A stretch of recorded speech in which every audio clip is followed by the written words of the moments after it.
while you're moving up through the ranks, moving from open mics to pubs to weddings to corporates to theatres to O2 level arenas to bigger places than O2 level arenas, that progression, although it's linear, it's immense fun. It's exciting. But if you hit a ceiling at any point, for example, if you go for several years of just playing the same events in the same venues, it can become really dull. It can feel like you've stalled. Even though on a plane at 500 mile an hour, it feels like you're not going anywhere, you are still going 500 mile an hour. And as far as the gigs are concerned, it's important to look at how far you've come, because even if you're just playing O2 level arenas, you are still playing O2 level arenas. You're not doing kids' birthday parties anymore or whatever you have to do when you're first getting started.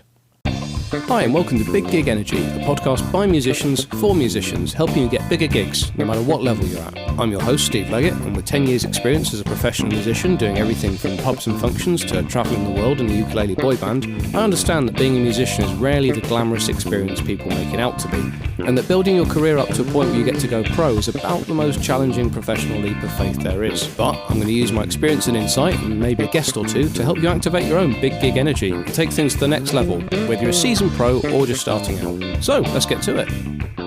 Well, hello there. Welcome to episode 7 of the Big Gig Energy podcast. This week we'll look at some of the essential bigger picture considerations, planning, strategy and goals. It's going to be a bit of a shorter one really, just because there's not as much detail that I need to go into with this, but I'd rather keep it shorter and keep it tight on the runtime than just waffle until it's regulation half an hour and end up boring everyone senseless, because that benefits no one. So, going to be a bit of a shorter one, but we'll get to the point, we'll get the information out there, and you can use it to your best advantage, really. Now, in terms of planning, strategy, and goals and all that, it's really easy to get bogged down in the small details sometimes. A sentence or two in the promo pack bio, which can take forever. All of these things are a couple of small production details, whether to add that shaker in the third verse of your recordings, all these sorts of things. There's so many little details you can get bogged down into. And yes, the details are important, and look after the pennies and all that sort of stuff. It all applies to details with your career and with music and business as a whole. But it's also important, as much as the micro, that is, all the fine details are really important, so is the macro, so is the zoom out on Google Earth, bigger picture, all the big picture and the overall game plan, where you're heading with it as a whole, the reason you're caring about all these little details. There is a reason you're obsessing over those sentences in your bio, and it's because you've got your eye on the bigger picture, and you need to keep that eye on it, and you need to not just have an eye on the bigger picture, but have a proper strategy for what that's going to look like and how you're going to achieve it. So firstly, let's consider the idea of momentum. You've perfected your product, so your shows are spot on as they should be. They're all entertaining and they're as good as they can be. You've nailed your branding, so everyone sees your band logo, recognises it, knows it's you, sees it for the first time, realises it's a band or an artist. Your marketing's spot on, so they're going to have seen your branding at some point, be it through ad campaign or from a banner on stage, or one way or another people will have seen your branding, so your marketing's doing the right things. Your promo pack is out there doing wonders. You're getting gigs at bigger and better venues because your promo pack is going out and enticing the bookers to get you involved and to have you play at their venue as a result of this promo pack selling you so well. And on top of that, your merch is selling well, and your fans are out there in the world paying you to advertise you. And as a result of all of these things, each gig you play feels a little bit bigger and a little bit better than the last one. And to top it all off, you walk onto every single stage feeling like an absolute boss. But it might not always be that way. You've got to really enjoy that momentum while it lasts. The most fun part of being a musician, or doing anything really, is acceleration. It's so much more fun than actual speed. Reaching your goals, the moment you reach them, the moment you have reached them, is kind of underwhelming sometimes. It's moving towards them, with speed, purpose, attitude. That is the best feeling in the world. It's knowing that you've got momentum and that you're moving towards what you want. Often, people talk about the thrill of the chase, but often that really is the case, where it's more fun and it's more satisfying tracking your progress, moving towards what you want, than it is actually getting what you want. I think this is why montage sections in 80s movies are always sped up. It's always like a training montage and just sort of cracking on with it. It's because it's not as entertaining to watch people having a good time or working hard or, cracking on and getting their head down and getting the important stuff taken care of. It's great for the characters in question, but it's less entertaining than the final scene it's building towards, which usually involves some kind of conflict. I'm thinking of Scarface in particular in this case. The montage scene, push it to the limit. It's mostly just shots of him and his mates taking increasingly comical amounts of cash down to the bank and making ever larger drug deals and spending comical amounts of cash on increasingly comical things, generally living the American dream and laughing at each other down phones, having their best time and living their best lives, really. So that whole scene was sped up purely because it would have been boring to watch them just go about having a good time. You want to see conflict, you want to see drama. But that's the point that's worth studying, really, in terms of business in that film. So the message there really is that acceleration is great fun, and being at a steady speed is actually kind of boring, even if it's fast. If you're sat on a plane cruising at cruising altitude, you're probably doing 500 miles an hour, which is an unimaginable speed at land level. If you're on a bike doing 50 miles an hour, is unimaginable. If you're in a car doing 500, you just imagine the fastest production cars will maybe do 300 on a perfect runway with no anything there. But yeah, it's a silly speed. But the point is, if you're sat in a seat on that plane that's doing 500 miles an hour, it feels like you're not moving. Theory of relativity and all that, you physically don't feel the sensation of speed, and you feel no different and no more exhilarated than you would have done if you were sat on the tarmac on the runway waiting to take off. Even going down a motorway at 70 miles an hour, it's, once you're up to speed, and if it's a clear stretch of motorway and there's nothing about to worry about, it actually gets quite boring after a while. And to think 100 years ago, people thought if you went 70 miles an hour in any vehicle, your head would explode, and they had to send people out with flags in front of cars to warn people about this speedy thing coming down towards them. But then the converse of that, accelerating up to speed on, nice, quiet, open bit of country road, the acceleration is really, really fun and satisfying and gratifying. It's the reason people buy sports cars, is that feeling of acceleration. It kind of makes cars that go over 70 mile an hour in the UK a bit pointless, but ones that get there bloody quick, like Tesla will do it in 2 point something seconds, that is fun, and that's got to be a real thrill. But the same is true of your career. While you're moving up through the ranks, moving from open mics to pubs to weddings to corporates to theatres to O2 level arenas to bigger places than O2 level arenas, that progression, although it's linear, it's immense fun. It's exciting, but if you hit a ceiling at any point, for example, if you go for several years of just playing the same events in the same venues, it can become really dull. It can feel like you've stalled. Even though on a plane at 500 mile an hour, it feels like you're not going anywhere, you are still going 500 mile an hour. And as far as the gigs are concerned, it's important to look at how far you've come, because even if you're just playing O2 level arenas, you are still playing O2 level arenas. You're not doing kids' birthday parties anymore, or whatever you have to do when you're first getting started. The amount of extra money you're making now, the number of people who you've met and whose lives you've touched in what you're doing, it's all just so much further along the chain. So even though it feels like you've stopped, you have still made immense progress to get to that point, and it's really, really essential to not lose sight of that. But when you get to that point, it's like being in a drag race where you're unable to change gear. The revs are bouncing off the limiter and you're just stuck at the same speed until the engine melts. Or you could change gear and power ahead. So how does the changing gear metaphor apply to us as musicians? Well, this is where having a clear strategy and tangible goals comes in. Which brings us to strategy and goals, or basically things you want and how to get them. Got to plan stuff out. In business, you need a business plan and a strategy before you get started. And if you try to start without having either a strategy or goals or a business plan, odds are you won't stay in business very long. Now, it's true that no plan survives first contact with the enemy, or was it Muhammad Ali or something? No, everyone has a plan until they get punched in the face, something like that. You just got to be prepared to be flexible. Have a plan as a starting point, but think of your strategy as modular.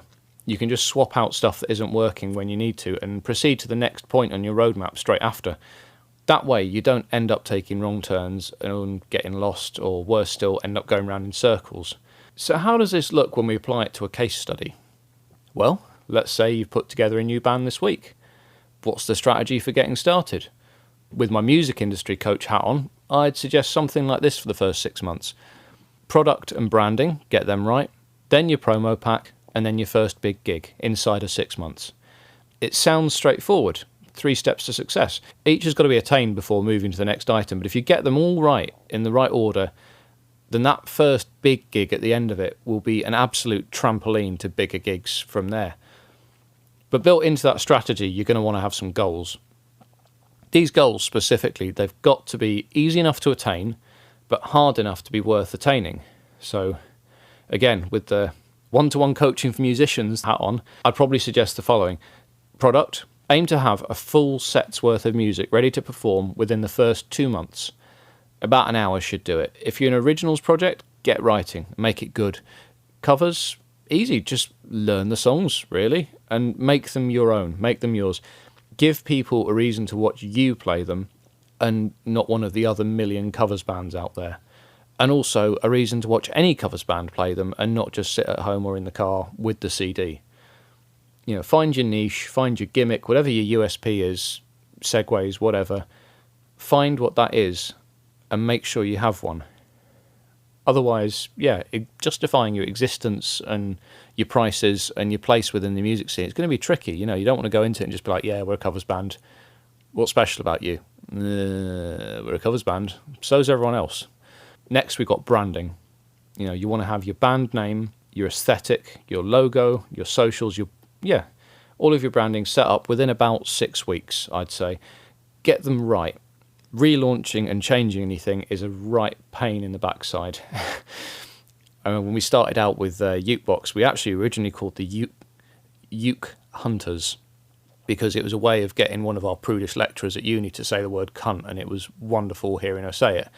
But we got to a point where we were playing christenings as the Uke Hunters or the Uke Cunts, and it was just like, well, we can't really be doing this. We can't be appearing at weddings with that name, so we had to change it, and we ended up settling on Ukebox. So overall, just find and make use of your USP. And if your logo is your USP, then try harder.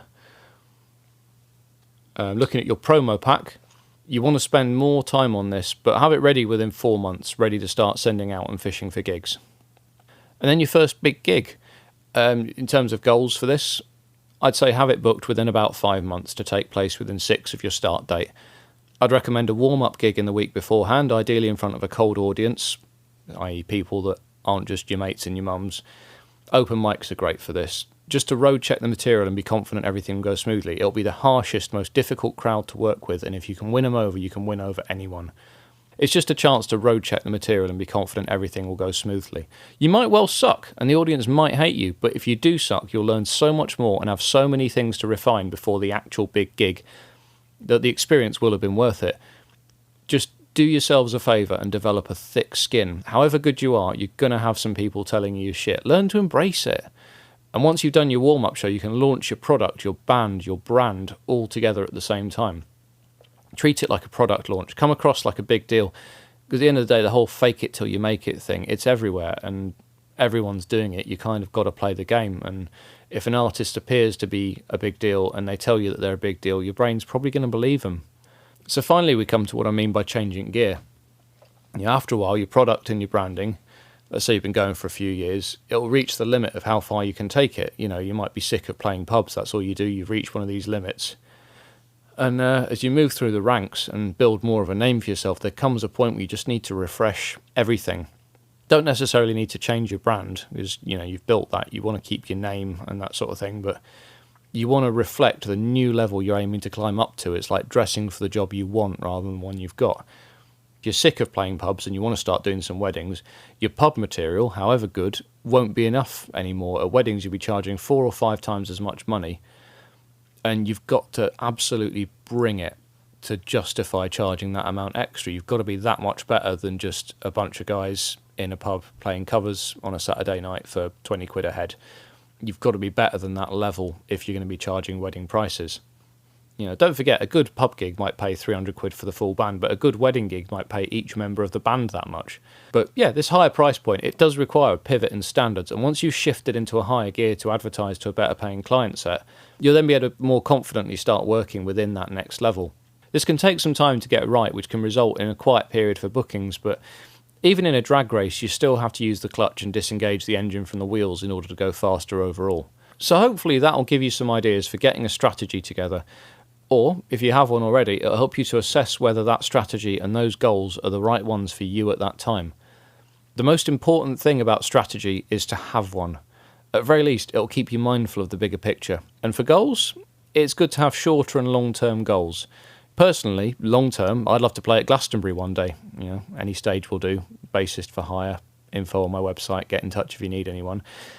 But you've got to make sure both your long and your short-term goals are useful to you and a source of motivation and not of frustration. Don't forget, you're doing this because you love it. And as much as I'm all about taking music seriously, you've also got to make sure you don't get too far away from the reason you took it up in the first place and lose sight of why you're doing it. Because let's face it, if your primary motivation is money and you're in the music industry, you're a fucking idiot. Nobody makes millions in the industry. Maybe 0.1% of people make silly money making music. The majority of professional musicians are on around about minimum wage, maybe a bit more if they're lucky or if they're more established.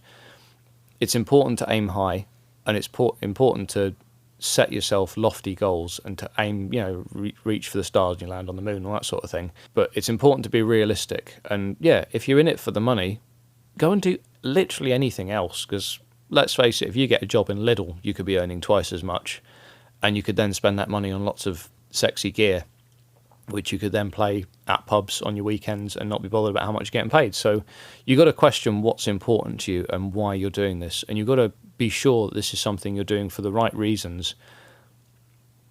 Just because you love something doesn't necessarily mean you should be professional at it. And it's an important thing to consider. I know a lot of people that have been professional musicians that have left, and a lot of people that have been professionals, in business, in banking, in teaching, and they've left that behind because they don't care about the money, and what matters to them is playing and getting by on, slightly more than minimum wage. That's enough for them. So you've got to really have a serious think. And I'm not saying you can't become a millionaire in music, and I hope that everyone listening to this becomes a millionaire through music, but realistically, it's so much harder to do that than it would be to just get a job in banking, climb through the ranks, and be one of those wankers doing coke at 10 in the morning in a brunch bar. But that's the joy of music, really. The people that do it, for the most part, we do it because we love it. And the people you work with are there because they want to be there. They've chosen to be there, and they know there are disadvantages to it, but that doesn't stop them from doing what they love. And that's what makes this industry such a joy to work in most of the time. And every now and again, you do meet people that have been in it for too long and that should have got out, and really could do with getting out as soon as possible, and they're still going. And it's just really sad to see, because it's something they did love at one point, and to see somebody that's in like a loveless relationship with their career, it's really heartbreaking. So as much as this podcast and everything I'm doing at the moment is about helping you get bigger and better gigs, even if you have those bigger and better gigs, if you find yourself in a position where you're just not enjoying it anymore and you're doing it for the paycheck, and I would say working for the weekend, but really as a musician, you're going to be working for Monday and Tuesday nights and most of January, do assess whether it is the best thing for you. Because having suffered with depression and things in the past, almost directly as a result of being a musician professionally, I know it's important sometimes to have a really serious conversation about whether you're doing it for the right reasons. It was a bit of a tangent, that, but I feel it is important to talk about. Just don't assume because you love music that you would love to be a professional musician, because it is hard work and it does suck sometimes. It really does. So for me, it really helps to have these strategies and these goals and these things that you're aiming for, because it reminds you why you're there. And when you have hard times, which you will, it shows you what you're fighting for, and it shows you that they don't need to last forever, and that actually there is something that you're aiming towards and you're tangibly working towards. And if you measure your progress as you go, you will get there, and you'll feel a whole lot better in yourself as you do it. So yeah, I think I'll wrap things up there. Sorry for getting heavy at the end, but again, I think it's important. I think it's important to acknowledge this side of it. The industry, like any industry, it isn't all sunshine and buttercups, and I want you to go out and have the biggest and the best gigs in the world, but like I say, if the fun stops, just assess your place. Just assess and see if there's any goals you can set that would make it fun again. Any strategies you can use to make it fun again. And if you can't come up with any, talk to some other musician friends. And if that doesn't work, then yeah, consider a change in career, even temporarily. Take 6 months out and just go get what I would call, in air quotes, if you could see me doing it, a normal job. And just see how you find it. Because sometimes if you've been self-employed for a long time, having that safety net of a regular monthly income that covers your rent, for me, when I quit being full-time, it transformed my outlook on everything. And then when I got back into music and I started doing professional gigs again after a couple of months off, it rekindled my love for it, because I was opting in. I was choosing to be there. The gigs I did, I wasn't there because I needed them to pay my rent. I was there because I loved doing it. And I wanted to be out and playing, and in my case I was doing weddings, so it was just great to be making people's day again. A wedding, for all of their many flaws and the many things musicians whinge about at them, at the end of the day, a wedding is meant to be the best day in the two people's lives, and to be such a huge part of that everybody remembers if you do a good job. It's a really special thing. So for me, getting into that and doing it for the right reasons after a really depressing couple of months stacking shelves in at night, the end of which I got fired for getting ill and not turning up for work because I got ill as a result of being forced to work in a freezer without a coat on Christmas Eve. Did I say... I'm going to bleep that out, I think.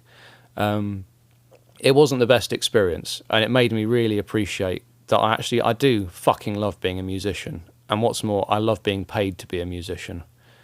And if I love it, other people might, and that's why I make this podcast. So, yeah. Big gig energy, fuckers. Tune in next week for more. Thanks for listening to this episode of the Big Gig Energy podcast. This is the bit where I'm obliged to fish for engagement and stuff, so you can find me on Instagram as Big Gig Energy, that's BIGGIGENERGY, or you can get in touch via email at biggigenergy@gmail.com.